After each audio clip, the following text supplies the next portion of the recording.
शांति तो अब सपने भी नहीं देखती। उसे पता है कि वो पूरे नहीं होंगे। फिर एक दिन आया कोई और उसने एक सपना देख ही लिया, लेकिन घर के आंगन में आज गोबर काले हो रहा है। शांति अपनी मामी का हाथ पटा रही है। मामा रमेश अपनी छोटी सी रेडी को तैयार कर रहे हैं। मामा गाव घूमकर वो छोटा मोटा प्लास्टिक का सामान बेचते हैं। बस उसी को लटकाए जा रहे हैं, तो अगर किसी ने मांगा और होते हुए भी ना दे पाए तो उन्हें दुख होता है। माँ के दो लड़कियां और एक लड़का है, तीनों शांति से छोटे हैं। कोई मामा की मदद कर रहा है तो कोई शांति। और दरवाजे पर किसी की आवाज आती है। आजकल इनका करीब महीने में एक बार शांति के घर आना हो ही जाता है। शांति उनको आते देख काम को छोड़कर घर के अंदर चली जाती है। रमेश शांति के मामा उनको देखते ही बेमन से उन्हें आने का न्योता दिया है। आज सुबह सुबह कैसे आना हो गया? करुणा, अरे वो पास ही किसी से उधार लेन था, कम वक्त लेने के बाद देने का नाम हीन लेते। उनको लगता है कि मुझे पैसे की क्या जरूरत, मेरे पास तो बहुत है। अरे बहुत है तो क्या लुटाने के लिए है? क्यों भाई रमेश?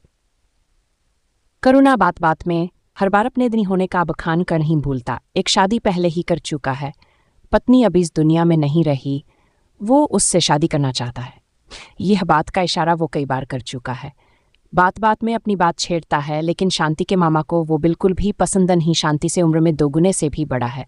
थोड़ी देर बाद फिर वो घूम फिर के वो उसी बात पर आ ही जाता है जिसके लिए वो आता है। करुणा, अरे रमेश, तुम कुछ सोच विचार कर रहे हो क्या? कोई लड़का देखा शांति के लिए? तुम तो दिन भर घूमते हो कुछ, अब क्या बातें उड़ने लगी है?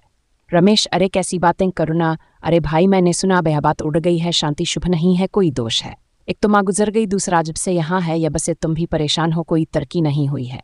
मामी यह बात सुन रही है और उनके चेहरे के हाव भाव इस बात का सबूत देते हैं कि वो भी इस बात को खीना मानती है। रमेश, अरे ऐसा कौन फैला रहा है? ऐसा तो कुछ नहीं है। करुणा फिर 2 बार पहले बात बनते कैसी रह गई? रमेश, वो तो थोड़ा हड़बड़ाहट। करुणा, अरे बात कुछ भी हो, लेकिन बात की बात सब लोग बना ही लेते हैं। अब तुम ज्यादा देर मत करो वरना मुश्किल होगी। लोग यही बोलेंगे कि अगर माँ जिंदा होती तो ऐसा होता क्या? तुम क्या मुंह दिखाओगे फिर अपनी बहन को?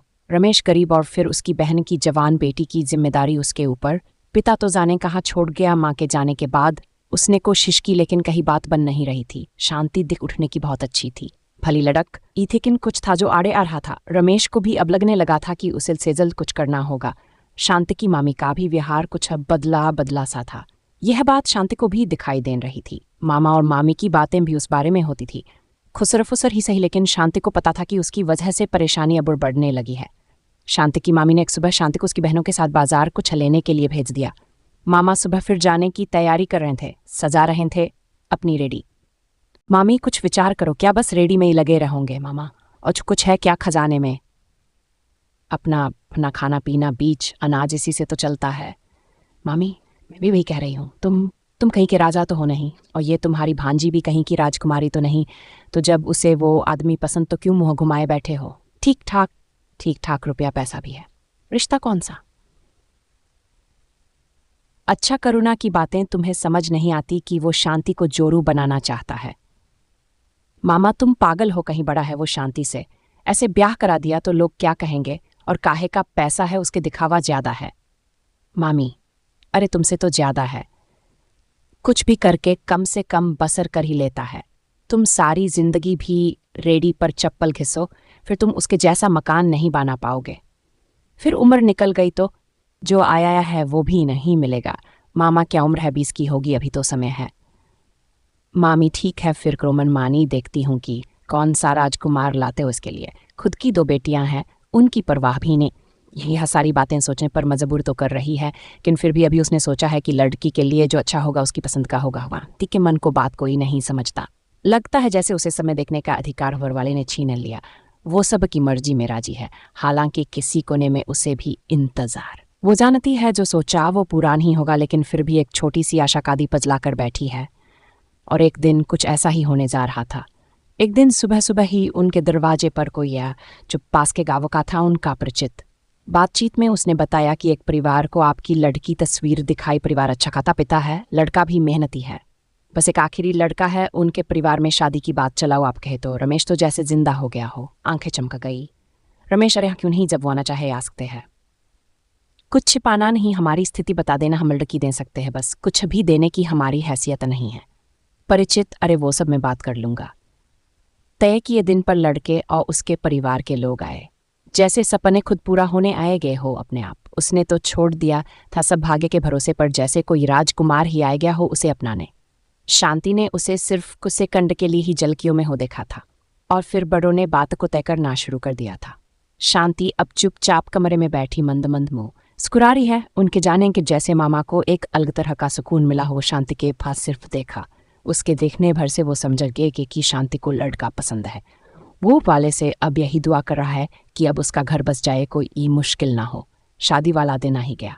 शांति सज के तैयार बैठी है। राजन के लिए उसके होने वाले पति से 7 फेरे लेने लिए। अचानक उसके कमरे में राजन आ जाता है, जिसको देखकर वो घबरा जाती है। घबराहट कुछ सेकंड की रहती है, फिर वो शर्म बन जाती है। अरे यहाँ क्यों आए हैं? पता है शादी के पहले देखना शुभ नहीं होता है। राजन, तुम्हारी आवाज़ तो जैसा मैंने सोचा था उससे भी ज़्यादा अच्छी है। शांति कुछ नहीं कहती, चुप रहती है, बस अंगूठे मोड़ लेती है। राजन, पहले क्यों मुझसे बात नहीं की? बात तुमने? शांति, पहले मैं कैसी करूं? मुझे लगा आपको बात नहीं करनी है। करना होता तो कुछ प्रयास करते मुझसे बात करने का। मुझे तो आपसे बहुत कुछ बोलना है। लेकिन राजन, अच्छा बोलो, क्या बोलना है? शांति, मेरी बात आप मानोगे? राजन, अब तो सिर्फ तुम्हारी मानूंगा, बोलो क्या है? शांति, सपने मैंने देखे नहीं, डर लगता था को पूरे होंगे नहीं, पर कहीं ना कहीं आप जैसा ही पति चाहिए था। मैं जब भी थोड़ा बहुत किसी कोने में सोचती थी, ऐसा ही कुछ सोचती थी, जो मेरा ख्याल रखें, मुझे प्रेम करें। बचपन से ही अभाव है, माँ का प्यार नहीं मिला, पिता कहीं चले गए छोड़ के। ऐसा नहीं है कि मामा और मामी ने ख्याल नहीं रखा, लेकिन कभी अपनी छोटी छोटी मनमानी नहीं कर पाई, कभी रूठकर अपनी बात नहीं मना पाई। मैं चाहती थी कि ऐसा कुछ हो जहाँ मुझे कुछ सोचना ना पड़े। राजन, हाँ मैं कि तुम्हारे दिल की आज तक किसी ने ना सुनी, लेकिन अब ऐसा नहीं होगा। राजन ने शांति का हाथ पकड़ा। शांति के आंखों से आंसू की बूंद टपकी थी। तभी दरवाजे पर जोर से दस्तक होती है।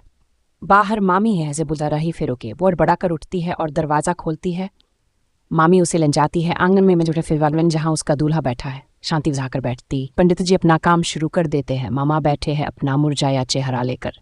पगड़ी जो बांधी थी उसका होश नहीं है कि अब कहाँ है। आसपास थोड़े बहुत लोग भी है। शांति का दूल्हा अब से हरा हटाकर शांति को देखता है। दूल्हा को नहीं बल्कि करुणा है। शांति को भी यह पता है। राजन और उसके घर वालों भी रिश्ता तोड़ दिया, वो भी शादी वाले दिन। ऐसा क्या? इसका कारण उन्होंने नहीं बताया।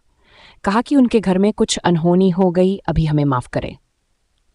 शादी की तैयारी हो गई थी, सभी लोग आए गए। अब की बार अगर शादी ना हुई तो आयदा फिर होना मुश्किल है। करुणा वही था, उसने इस बात में अपने लिए एक अवसर देखा और सभी के सामने फिर अपनी बात रखी। गांव वालों ने उसका साथ दिया और मामी ने भी फिर उसके मामा को सुना ही पड़ा।